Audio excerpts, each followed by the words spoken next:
I think for me, the most important things are the things I can't teach. Happy New Year, everybody. Welcome back. I hope you all had a nice break and are recovered. This is the first solo episode of 2022, and today's episode is dedicated to anyone that's thinking about starting in real estate. Whether it's commercial, whether it's residential, at the end of this solo episode, you'll understand what's required in your person, what do you need to like, and what are the things that are a big part of what you'll be doing. So I thought first I'll share with you, and you may have listened to it in previous episodes, how I got into real estate. I got into real estate in my late 20s. I was not in real estate for my first 7 years of working life, although I am a third generation real estate agent. I started working in the family business, back from overseas, needed some money, did some open houses for my dad, listed and sold a property on the first open house, and the light bulb went off and I thought, this is for me.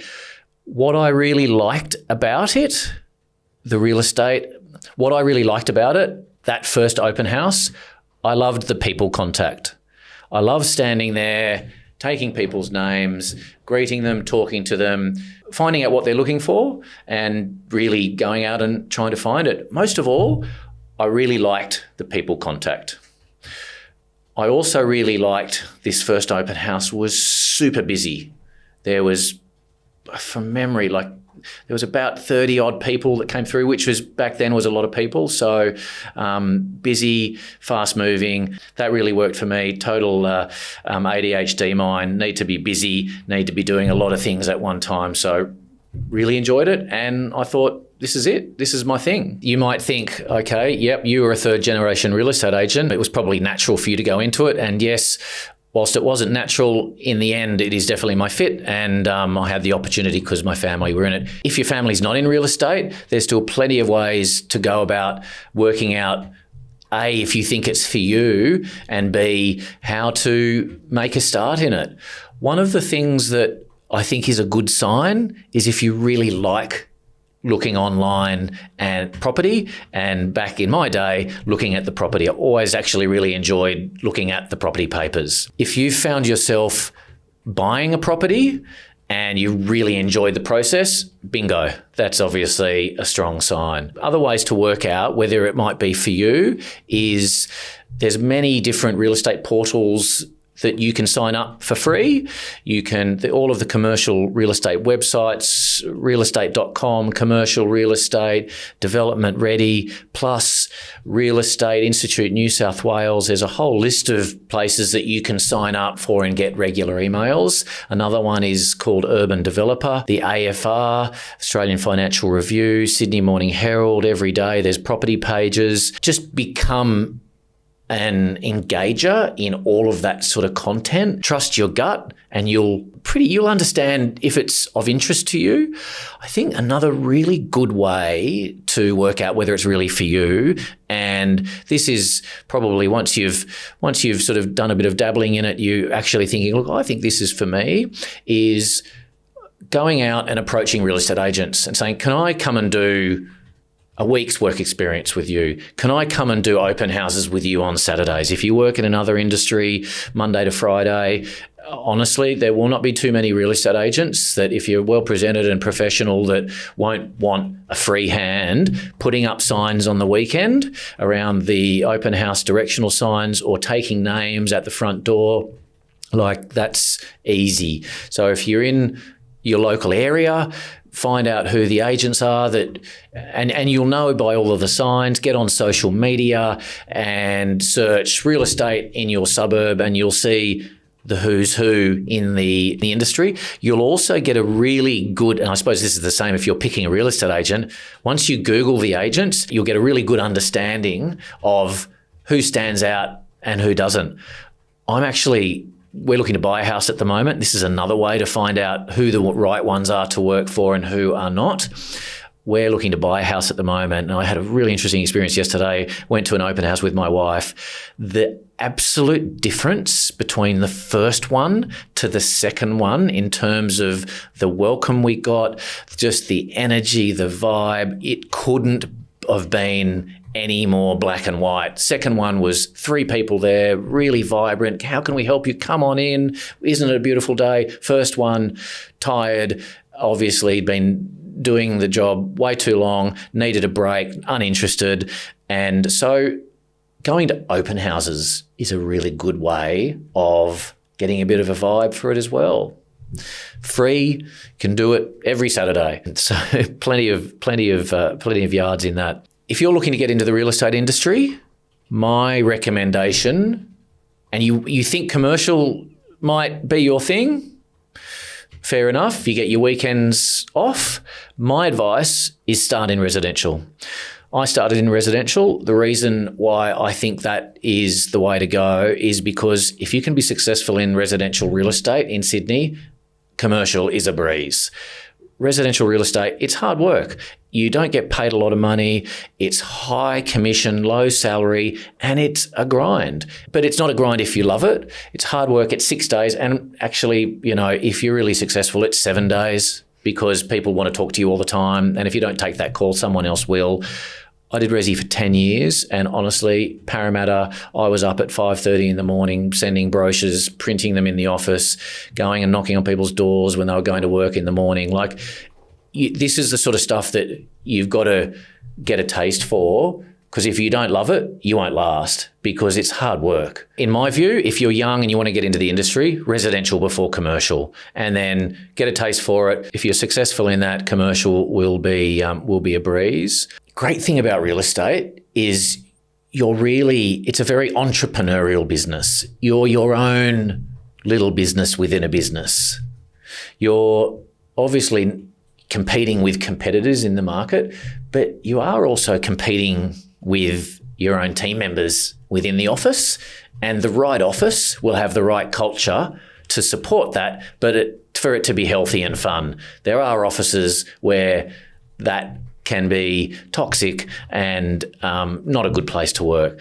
Again, you'll see from going through open houses and digesting content on social media who are the good agents and who are not. In terms of requirements to be an agent, that's changed a lot these days. My EA in our office just went through to do what's called getting registration.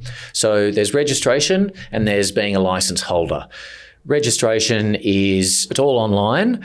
If you work in an agency, you can get some credits, but without working in an agency, it's all online. It's not terribly complicated. You probably would need to be able to seek the advice of an agent just to sort of help you through. I think you can do it pretty quickly. My EA was working at the time, so it took her a couple of months to do. She was just chipping away at it. But if you want to work client-facing in a real estate agency, you need to have your certificate of registration. And then there's the next level up from there to become a license holder. In terms of starting out in real estate in a residential business, you're probably going to start in an administrative role. If you've got no experience at all, you're in an administrative role. If you're not talking to clients, then you don't need the registration. So you can go and work front desk, you can go and fold letters, you can do administrative behind the scenes, back of house work. You don't need the registration. As soon as you're on the phone and meeting purchasers, talking about property, that's when you need the registration.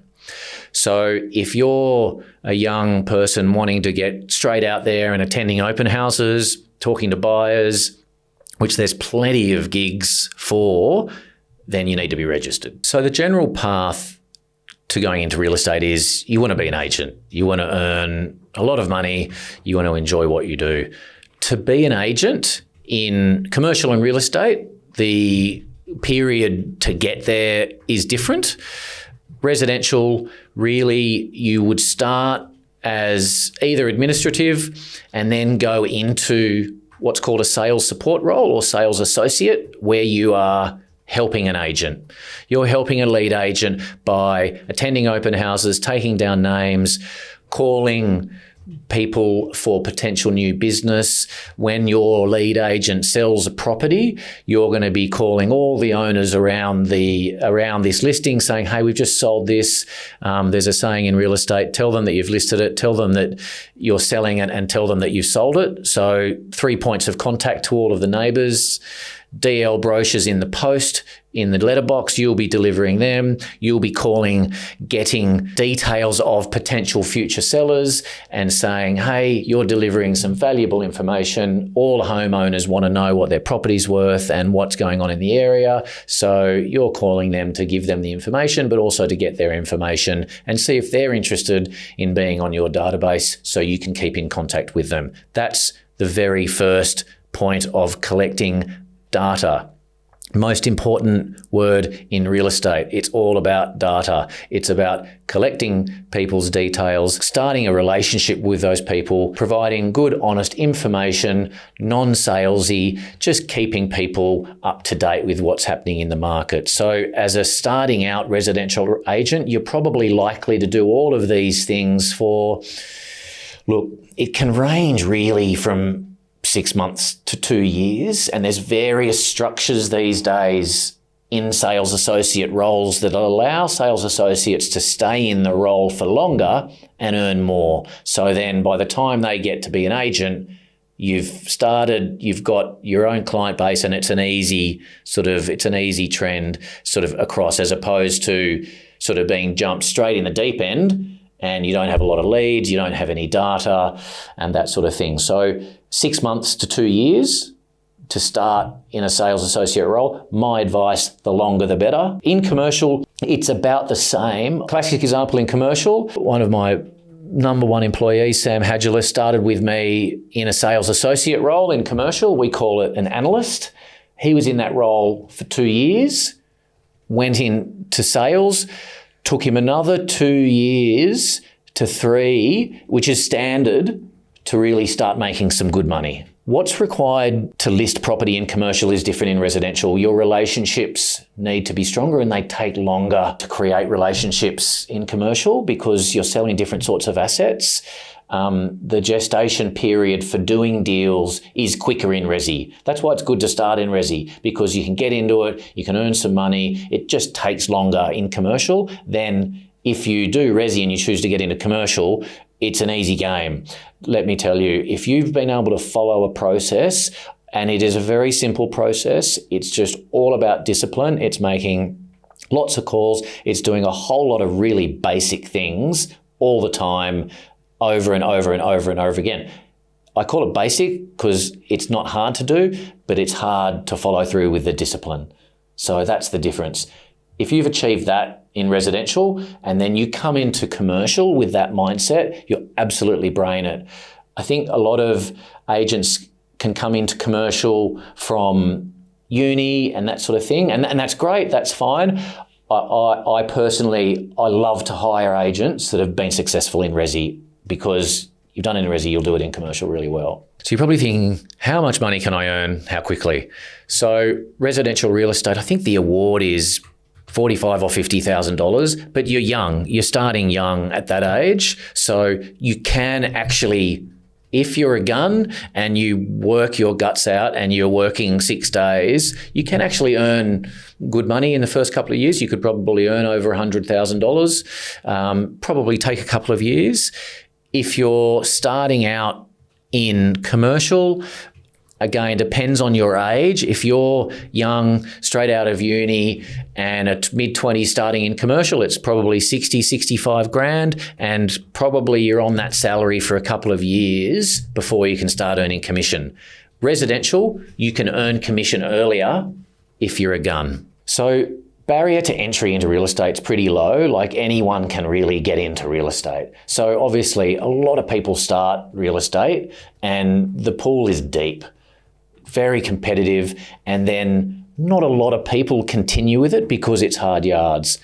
To be successful in real estate, firstly, you've just got to love it. Like anything, you've got to love it. Secondly, always over-service your clients. Your client should never have to call you and wonder what's going on.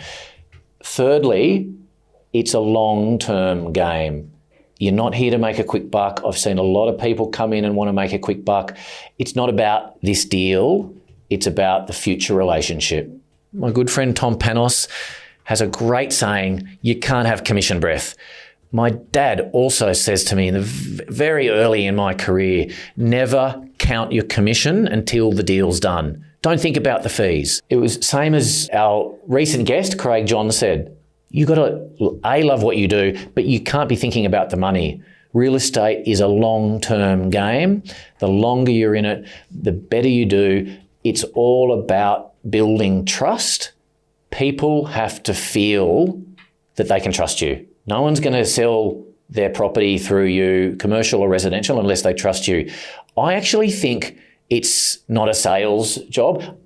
I mean, you are selling, but you're not going to convince someone to buy a property, resi or commercial, big or small. Your job is to make them feel comfortable through the process and to make them feel like they can trust you.